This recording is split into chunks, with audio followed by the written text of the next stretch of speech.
Jamaah majelis Jumat yang insya Allah dimuliakan dan dirahmati oleh Allah Subhanahu wa Ta'ala. Dalam Al-Quran ada 3 perintah Allah yang sifatnya serangkai. Artinya ayat yang satu tidak diterima apabila ayat rangkaiannya tidak dilaksanakan. 3 ayat itu, yang pertama, atiullaha wa atiur rasul. Taatlah engkau kepada Allah dan taat pula lah engkau kepada Rasulnya. Artinya taat kepada Allah, baik dia punya solat tapi mengkhianati Nabi, tidak mengakui Muhammad sebagai Nabi terakhir, maka sesungguhnya taatnya kepada Allah ditolak. Sebaliknya, cinta kepada Rasul, sayang kepada Rasul, rajin bersalawat kepada Nabi, tapi tidak mencintai Allah dan puncaknya dia tidak sholat, maka taatnya kepada Rasul sia-sia. Perintah serangkai yang kedua, yaitu aqimis salat wa atus zakat. Tetongang isam pajange, wajah isekemu. Orang yang mendirikan sholat, lalu dia kaya tidak mengeluarkan zakat, sholatnya akan sia-sia.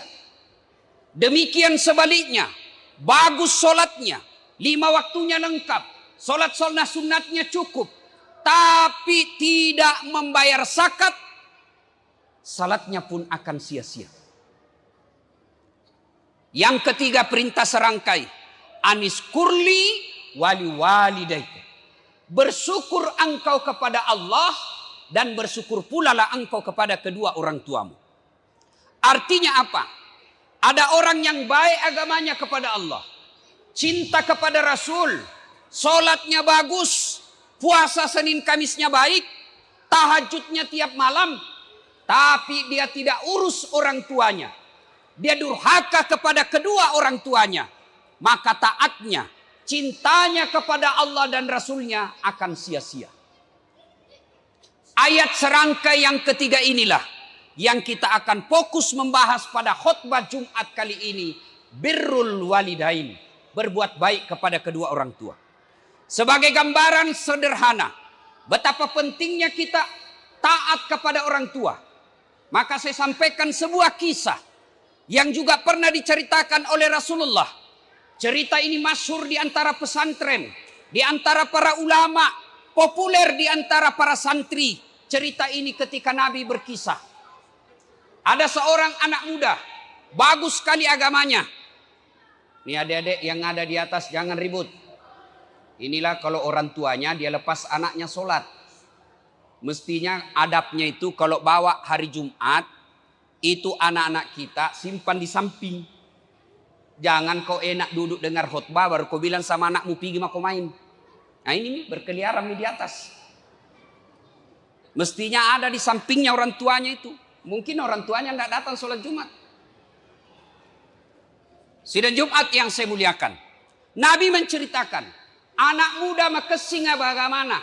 Kira-kira kok ke batu licing, yasangi remaja masjid, bagus agamanya. Tapi suatu ketika, dia lagi sholat sunnah. Sholat sunnah hukumnya sunnah. Menjawab panggilan orang tua hukumnya wajib. Allahu Akbar. Lagi sholat, tiba-tiba ibunya memanggil, Jurais, tal. Jurais, sini kok. Jurais bingung. Saya lanjutkan sholatku atau saya jawab panggilan ibuku. Dipanggil kedua kalinya, Jurais, tal. Oh Jurais, lomai, sini kok. Jurais tidak menjawab. Panggil ketiga kalinya, Jurais, tal, sini kamu. Dan mamanya tidak tahu Jurais lagi sholat sunnah. Akhirnya ibunya kecewa. Kurang ajar ini anak. Setengah mati aku hamilkan. Setengah hidup ku lahirkan. Bersusah payah ku susui. Ku didik, ku besarkan. Saya panggil dan dia tidak jawab panggilan saya. Saya ulang. Ibunya tidak tahu kalau anaknya lagi sholat sunnah. Marah ibunya dan bersumpah. Ya Allah, jangan mati Jurais sebelum ketemu orang jahat. Ringkas kisah. Akhirnya Jurais difitnah. Seorang perempuan mengaku perempuan cantik, hamil. Lalu dia teriak kemana-mana di kampung. Saudara-saudara sekalian, kamu tahu Jurais? Kamu kenal Jurais? Ya, itu yang kerjanya di masjid saja. Bersikir aja kerjanya. Ngaji aja kerjanya di masjid. Gaya naji. Nih, matampuk kak, alena patampuk kak. Nih saya hamil, dia yang hamili saya. Difitnah Jurais. Akhirnya apa? Satu kampung membenci Jurais. Melempari Jurais. Kata Jurais, tenia iya. Bukan saya. Orang tidak percaya. Dilempari Jurais. Sampai jatuh giginya Jurais. Jurais berkata, demi Allah bukan saya. Orang kampung tidak percaya. Akhirnya Jurais berkata, tunggu dulu. Kita tunggu sampai lahir bayinya ini anak. Anaknya ini perempuan hamil. Kita tunggu dan kita tanya siapa bapaknya. Setelah melahirkan perempuan ini. Dengan izin Allah. Diambil bayi itu. Masih orok. Masih merah. Direbut. Lalu dipencet pusatnya oleh Jurais. Dan Jurais berkata. Ya fulan. Wahai bayi. Ngomong kok. Siapa bapakmu? Ni gambokmu. Dalam sejarah manusia ada 3 manusia. Bayi, orok. Yang pernah bicara pada saat masih merah. Satu di antaranya kisahnya Jurais. Lalu orok ini berkata, bayi ini berkata, bapakku bukan Jurais. Bapakku pengembala kambing di desa sebelah. Akhirnya pada saat itu Jurais dimaafkan. Sidang Jumat yang saya muliakan. Apa hikmah di kisah ini? Jurais bagus ibadahnya, bakesing sampajana, dihukum oleh Allah. Gara-gara apa? Dipanggil ibunya dan dia tidak jawab. Lagi sholat sunnah. Dipanggil ibunya tidak menjawab. Dihukum oleh Allah. Apalagi kita sekarang anak-anak tak. Bukan sholat sunnah. Main game. Dipanggil sama ibu bapaknya dia tidak jawab. Maka mereka yang bagus agamanya. Bagus ibadah mahdanya kepada Allah. Tapi dia sengsarakan ibunya. Tidak pernah dia urus ibu bapaknya. Kata Nabi, jangankan masuk surga, baunya surga kau tidak dapat. Kisah berikutnya Bapak pernah dengar. Sahabat Nabi. Apa artinya sahabat Nabi? Ketemu dengan Nabi. Berhadapan langsung dengan Nabi. Hidup sesama dengan Nabi. Melihat Nabi di sampingnya. Itu sahabat. Dan beriman kepada Nabi. Namanya Alqamah. Bagus sekali Alqamah. Di mana Nabi berdakwah di depan ada Alqamah. Di mana Nabi imam sholat di belakang ada Alqamah. Tapi ketika sakaratil maut tidak bisa mengucapkan 2 kalimat syahadat. Dibimbing oleh Bilal. La ilaha illallah. Alqamah cuma mengatakan la. Tidak ada. Bilal lapor sama Nabi. Ya Rasulullah, Alqamah sakaratil maut tidak bisa syahadat. Mungkin Nabi doakan dulu. Maka dia Nabi tak manulai. Nama kesing agama itu anak. Kenapa bisa? Bagus ibadahnya ini anak. Pasti ada dosanya besar. Cari bapaknya. Ternyata bapaknya sudah meninggal. Cari ibunya. Ketemu. Bilal berkata, bu, anakmu si Alqamah madangi sakaratil maut tidak bisa syahadat. Mungkin ada dosanya sama ibu. Apa kata ibunya? Naruntuk nih. Kurang ajar memang itu anak. Setengah mati ku hamilkan.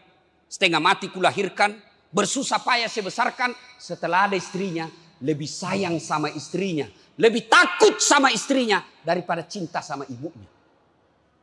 Lapor sama Nabi. Nabi bersabda. Wah, macilaka ya Alqamah. Dekna salama iya kodek dia nampanga kondokna. Panggil ibunya. Bu, kata Nabi, maafkan anakmu. Saya tidak mau ya Rasul. Jalan satu-satunya. Lebih baik saya bakar api di dunia daripada apinya neraka yang bakar. Mending api dunia yang rasakan daripada dia rasakan api neraka. Silakan bakar nih. Dikumpulkan kayu. Menyala besar api. Nabi tanya, betul ibu tidak mau? Saya tidak mau ya Rasul. Nabi katakan angkat. Lempar masuk api. Begitu mau dilemparkan bara api. Masuk ke dalam api. Ibunya berteriak, tahan. Jangan kau bakar anakku ya Rasulullah. Memang dia kurang ajar. Memang dia durhaka. Tapi demi Allah, penderitaan saya lebih besar daripada durhakanya. Tidak ada artinya sakit hatiku kepadanya dibanding penderitaan saya 9 bulan dalam perutku. Saya maafkan Alqamah, jangan kau bakar kasihan. Akhirnya Nabi tanya, betul ibu maafkan anaknya? Betul ya Rasul. Nabi jelaskan, turunkan. Dengan bersusah payah akhirnya Alqamah mengucapkan, La ilaha illallah Muhammad Rasulullah. Dua kisah ini sepintas kita dengar. Tidak cukup 20 menit kita dengar.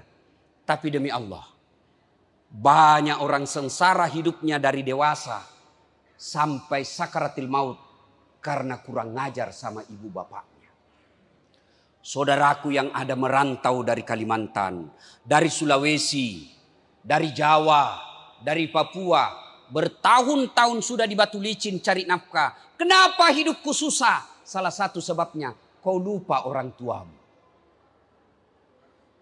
Kenapa hidupku sengsara? Kau lupa orang tuamu. Apalagi bapak ibu yang ada orang tuanya serumah. Orang tua sudah mulai uzur. Orang tua sudah mulai tua, sakit-sakitan. Lalu bapak memperdengarkan kalimat yang menyakiti hati orang tuamu. Demi Allah, itu menggetarkan arasnya Allah. Allah subhanahu wa ta'ala berfirman, Imma yablughanna indakal kibra ahaduhuma au kilahuma fala takullahuma uf wala tanharhuma wa kullahuma kaulan karima. Kesimpulan ayat ini, kalau kau dalam pemeliharaan orang tuamu, ibu bapakmu kau pelihara dan dia sudah tua dalam pemeliharaanmu, satu rumah kau ibu bapakmu yang sudah usur dan tua, jangan kau berkata ah kepadanya, ah saja dilarang, apalagi sampai meneteskan air mata orang tua. Adik-adikku sekalian yang masih muda-muda, yang masih cari kerja, kalau kau mau dapat kerja yang baik, tidak usah kau cari muka sama pengusaha. Tidak usah kau cari muka sama tim sukses bupati. Rugi kalian cari muka sama pejabat, mereka ada masa jabatannya. Tapi kau cari muka lah kepada Allah. Bagaimana caranya? Pakai singi nyawana tomatoamu. Bahagiakan orang tuamu, maka Allah akan memberikan kamu kejayaan dunia dan akhirat. Ridallah fi ridal walidain, suktillah fi suktil walidain. Ridanya Allah tergantung ridanya kedua orang tua, murkanya Allah tergantung murkanya kedua orang tua. Saudaraku, bapak ibu yang saya hormati, selesai hari Jumat ini, sholat Jumat, mari kita koreksi bagaimana kecintaan kepada orang tua. Ustadz, saya dulu nakal Ustadz. Berapa kali saya kasih menangis orang tuaku. Sering saya teteskan air mata orang tuaku. Saya kecewakan orang tuaku. Saya permalukan orang tuaku Ustadz. Tapi saya sudah tobat. Masalahnya Ustadz, dek ni gaga tomatoaku. Sudah dikubur orang tua saya Ustadz. Tidak sempat dia lihat saya tobat seperti sekarang ini. Bagaimana cara berbuat baiknya? Kata Nabi, ada 3 cara berbuat baik bagi mereka yang sudah meninggal orang tuanya. Yang pertama, doakan almarhum almarhumah. Doakan ibu bapakmu. Dan mendoakan orang tua sudah meninggal tidak banyak kita minta. 4 minimal kita minta. Ya Allah, ampuni dosa orang tuaku. Terima amal ibadahnya. Yang ketiga, lipat gandakan segala kebaikannya. Yang keempat, lapangkan alam kuburnya. Jadikan kuburnya menjadi taman-taman sorga. Alhamdulillah kalau bisa bapak hafal itu doa. Allahumma gfirli wali walidayya warhamhuma kama rabbayani shaghira. Yang kedua, cara berbuat baik kepada orang tua sudah meninggal adalah bersedekah atas nama orang tua. Seperti masjid ini dipersembahkan kepada almarhum almarhumah. Kepada orang tua yang membangun masjid ini. Itu bagian daripada berbuat baik kepada orang tua sudah meninggal. Ustadz, saya mau terang kuburnya orang tuaku. Saya mau ada tempat tidurnya di kuburnya. Wah Ustadz, kirimi ke panti asuhan. Bayarkan listriknya panti asuhan tiap bulan. Bayarkan ongkos-ongkos listriknya tiap bulan anak-anak panti asuhan. Insya Allah kuburnya orang tuamu terang. Sedekah atas nama orang tua. Yang ketiga cara berbuat baik kepada orang tua adalah mengunjungi karib kerabatnya. Ada saudaranya bapak kita, temannya bapak kita, temannya ibu kita. Selalu dia temani majelis talim. Ibu sudah meninggal, cara berbuat baiknya. Datangi karibnya, datangi sepupunya, datangi saudaranya. Itu cara berbuat baik kepada orang tua yang sudah meninggal. Sidang Jumat yang saya muliakan. Kemudian bagi kita yang masih hidup orang tuanya. Ada model kita durhaka yang kadangkala kita tidak sadari. Apa? Na telpon ki bapak tak di kampung. Na telpon ki indok tak ko kampungnya dari Sulawesi. Begitu kita dia telpon kita, bos kita lagi menelpon, juragan kita lagi menelpon juga. Biasanya apa jawabannya anak modern? Mak, sebentar saya telpon kona, bosku lagi menelpon. Akhirnya apa dalam hati ibunya? Oh anakku kasih. Lebih takut nih sama bosnya. Lebih nahormati nih bosnya daripada saya. Maka ibu kita kecewa pada saat itu jauh rahmat Allah darinya. Sidang Jumat yang saya muliakan. Tidak usah panjang cerita. Bagi mereka yang durhaka kepada kedua orang tuanya. Namo makasih sempajamu.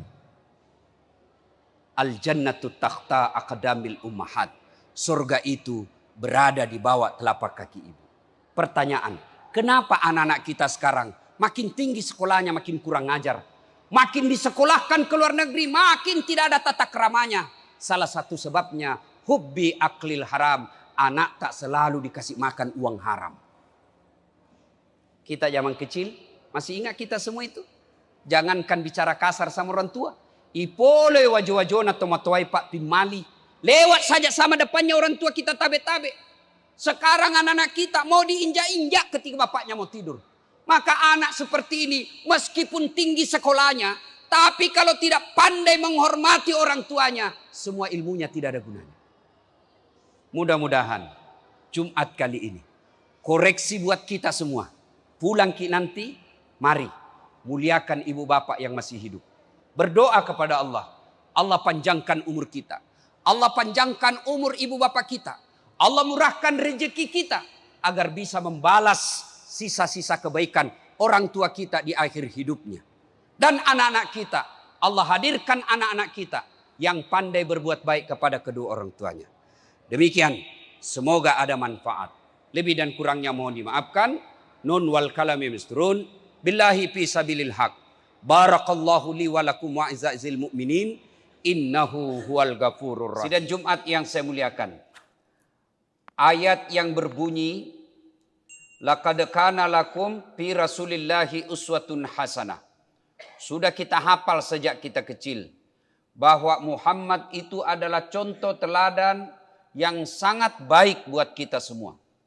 Siapa dan apapun profesi kita, dalam keadaan bagaimanapun kita, ada pada diri Rasulullah Muhammad sallallahu alaihi wasallam. Beliau bukan malaikat. Beliau manusia biasa, sama dengan kita. Berarti Allah ingin memberikan pesan. Apa yang bisa dilakukan oleh Muhammad sallallahu alaihi wasallam, kalian pun pasti bisa mengikutinya. Mari kita lihat sisi kehidupan Rasulullah sekelumit saja. Beliau tidak pernah lepas dari persoalan hidup. Belum lahir, masih 6 bulan dalam kandungan sudah wafat bapaknya. Lahir dalam keadaan yatim, tidak pernah melihat wajah bapaknya. 2 hari setelah lahir diambil ibu susunya, dibawa ke desa seperti budaya orang Arab waktu itu. Bayi yang baru lahir dikirim ke desa untuk memelihara kemurnian bahasanya dan polusi udara. 4 tahun usianya barulah dia melihat ibunya, Siti Aminah. Usia 6 tahun meninggal lagi bapaknya. 6 tahun sudah yatim piatu. Diambil oleh kakeknya. Usia 8 tahun wafat lagi kakeknya. Diambil oleh pamannya Abu Talib. Bersama dengan pamannya usia 16 tahun sudah mulai ikut perang. Bukan perang agama tapi perang antar suku waktu itu. Usia 16 tahun mulai berdagang. Ikut sama pamannya. Dagangnya tidak pakai kendaraan mobil. Dagangnya bukan antar kota, tapi dagangnya dari Mekah ke Syam waktu itu melalui padang pasir.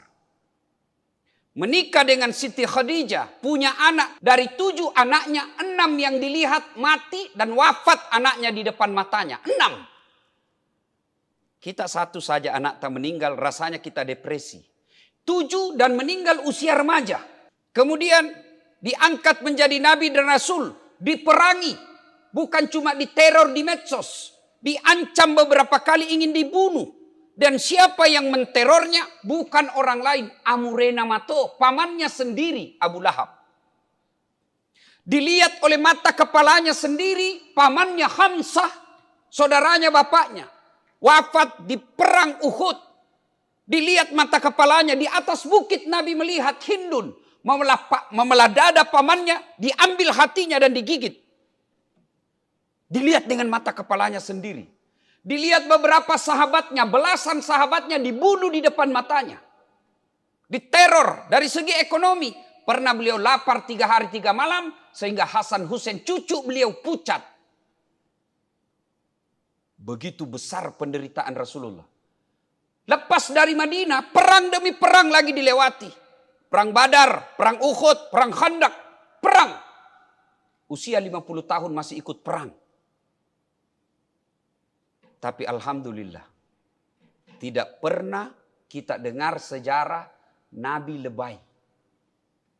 Tidak pernah kita dengar hadis Nabi minta cuti kepada Allah. Nabi tidak pernah kita dengar, saya menyesal menjadi Nabi dan Rasul. Nabi sekali maju tidak pernah kendor dan tidak pernah putus asa. Banyaknya masalahnya Nabi tak. Tapi beliau menghadapinya dengan penuh kesuksesan. Kita baru mobil susah cicilannya, rasanya mau mati. Kenapa? Karena kita tidak mengikuti Rasulullah dalam menghadapi masalah. Mana ada manusia yang tidak ada masalahnya? Semua orang punya masalah. Bahkan hampir bisa dikatakan hidup adalah pergantian dari satu masalah ke masalah yang lain. Tamat ki sarjana ekonomi, mau ki jadi pegawai bank mandiri. Sudah ki jadi bank mandiri, selesai masalah tak, mau ki sen jadi kepala cabang. Sudah ki kepala cabang, mau ki sen jadi kepala wilayah. Sudah jadi kepala wilayah terancam pensiun. Sudah pensiun ditangkap polisi.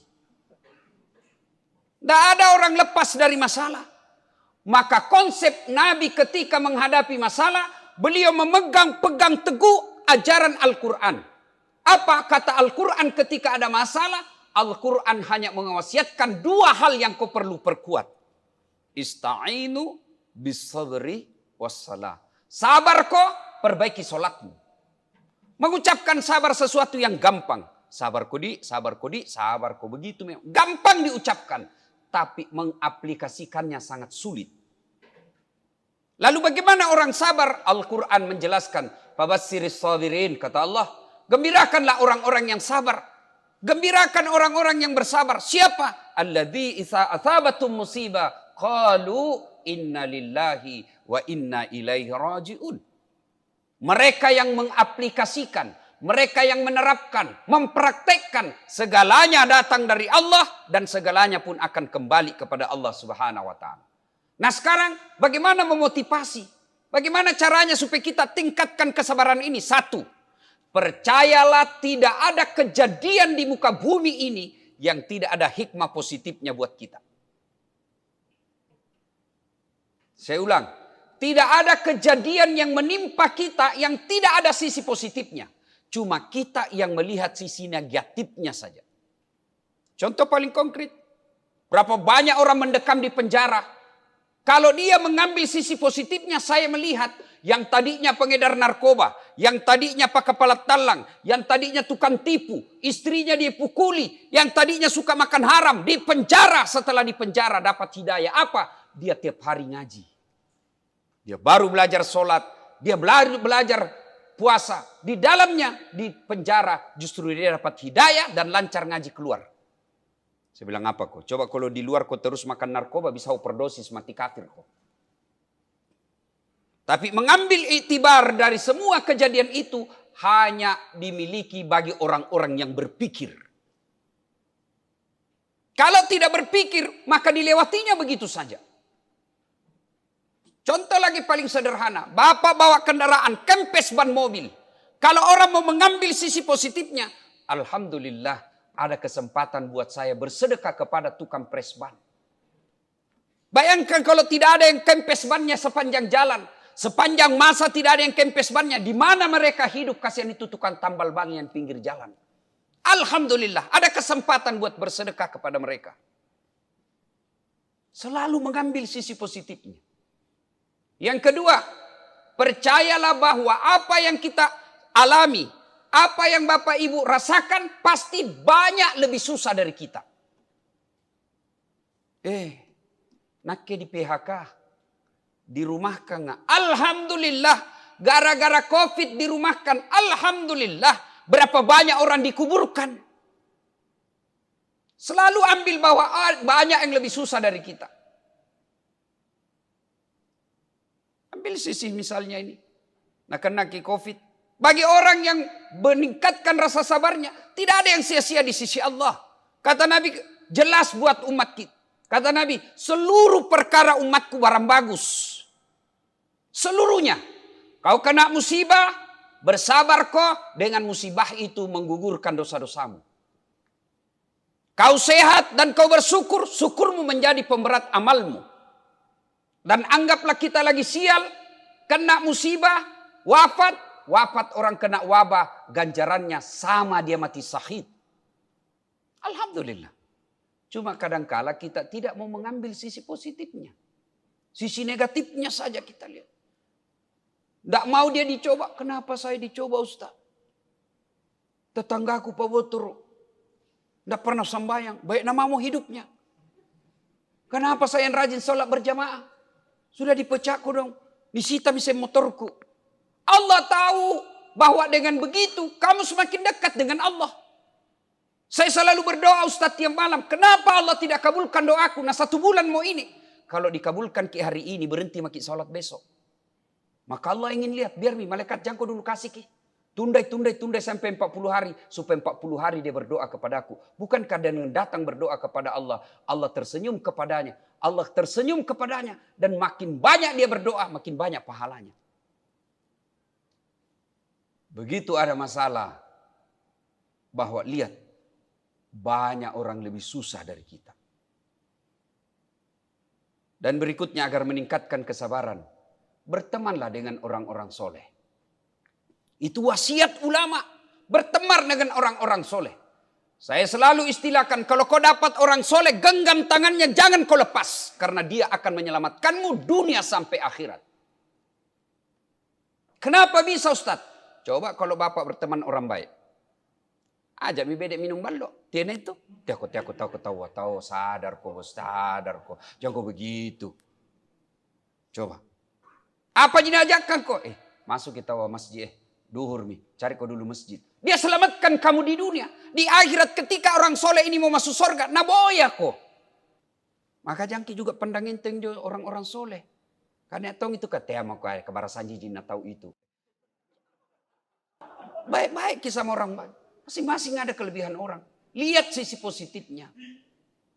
1. Banyak hal yang bisa menimbulkan kesabaran itu tapi waktu terbatas. Resep pertama, sabar ki. Bagaimana supaya bisa ki sabar? Begitu ada masalah, begitu ada musibah. Lazimkan, usahakan itu mulut tak terbiasa mengucapkan. Inna lillahi wa inna ilaihi raji'un. Kalau bisa kasih dengar telinga tak. Mati. Tidak ada gunanya itu kalimat begitu. Tidak ada solusinya itu. Tapi begitu ada masalah, kau ucapkan saja. Inna lillahi wa inna ilaihi raji'un. Pasti tenang hati. Itu ajaran Al-Quran. Yang kedua, perbaiki solatmu. Saya yakin bapak-bapak selalu berdoa, ya Allah perbaiki karirku. Ya Allah murahkan rezekiku. Ya Allah jadikan istriku taat dengar perintahku. Ya Allah perbaiki anak-anakku yang saya susah perintah ya Allah. Ya Allah angkat derajatku. Allah dengar semua itu. Demi Allah, Allah dengar doa-doanya Bapak. Nah panggil maki. Sini kau pale. Hayya alal falah, sini kau. Bapak tahu dah itu artinya hayya alal falah. Hayya alal falah, sini kau. Saya kasih kau apa yang kau minta. Sini mako, itu artinya hayya alal falah. Mari menuju kemenangan. Saya kasih kau kemenangan. Mau kau punya anak sini kau. Mau kau punya jodoh sini kau. Mau kau kaya sini. Mau kau sehat sini kau. Itu hayya alal falah. Tapi apa yang kita praktikkan hayya alal falah? Masih makan kibaso.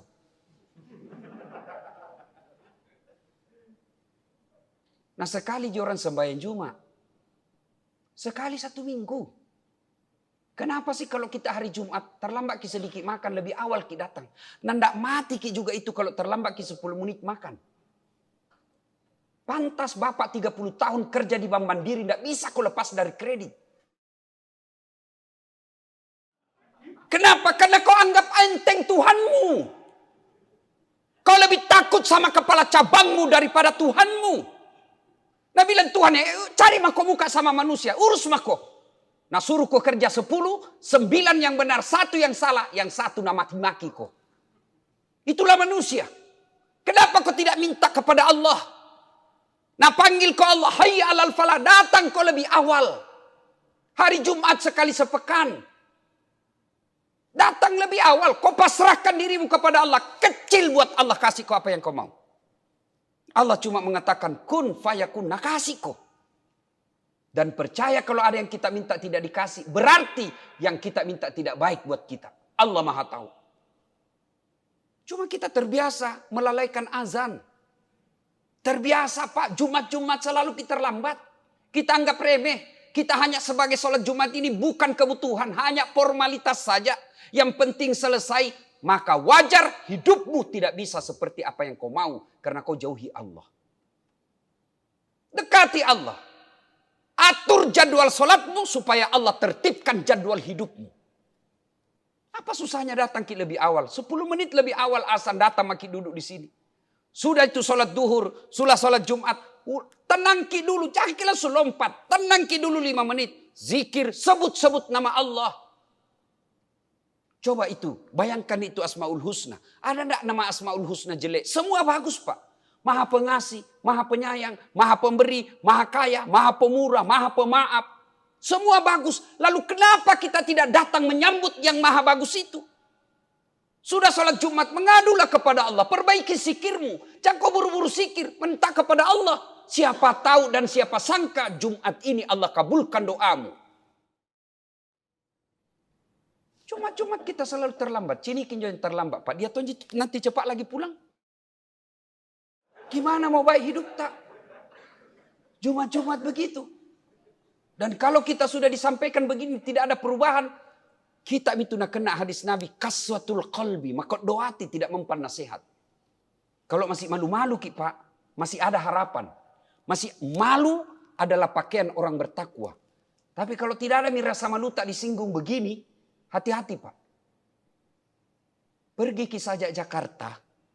Tidak ada modal tak Pak. Pasti sengsara ki di sana. Padahal Jakarta masih bisa ki pulang Pak. Jakarta masih sama bahasa tak. Jakarta masih bisa ki cari KKSS supaya bantu ki. Masih bisa ki cari poskonya rumah apa perwakilannya Pemprov kita datang ke situ bermalam. Masih ada harapan bahagia pulang Pak. Tapi yang pasti kalau Bapak pergi Jakarta tanpa bekal menderita ki di sana. Itu masih ke Jakarta. Bagaimana kalau tiba-tiba meninggal ki besok tidak ada bekal tak? Bukan ki 1 hari ke masuk kubur. Nggak pulang-pulang ya orang Pak. Di kuburan nggak sama bahasa tak sama malaikat. Bukan mati lampunya 1 bulan. Selama-lamanya. Ditindis ki tanah. Nggak ada lagi orang mengingat kita. Apa yang kita harapkan doanya umat Islam ketika Jumat. Allahumma ghafir lil mu'minina wal mu'minat. Temanmu yang kau sibuk berwhatsapp di grupmu. Coba lihat sendiri. Kalau ada orang meninggal teman tak. Mendoakan saja nak ketik doa dia malas. Nak copy paste itu Al-Fatihah. Coba lihat. Ini yang kau tunggu. Maka jangan anggap remeh persiapan untuk akhirat. Allah tidak menunggu kita siap menghadapi kematian. Tapi kita yang harus siap menghadapi kematian itu. Mudah-mudahan Jumat kali ini pelajaran buat kita. Mudah-mudahan Jumat lebih akan datang sebelum azan sudah lebih banyak makin di dalam sini. Semoga ada manfaat. Lebih dan kurangnya mohon dimaafkan. Nun wal kalam yang misturun. Billahi fi sabilil haq. Barakallahu li wa lakum wa izza'il mu'minin. Innahu huwal ghafurur rahim.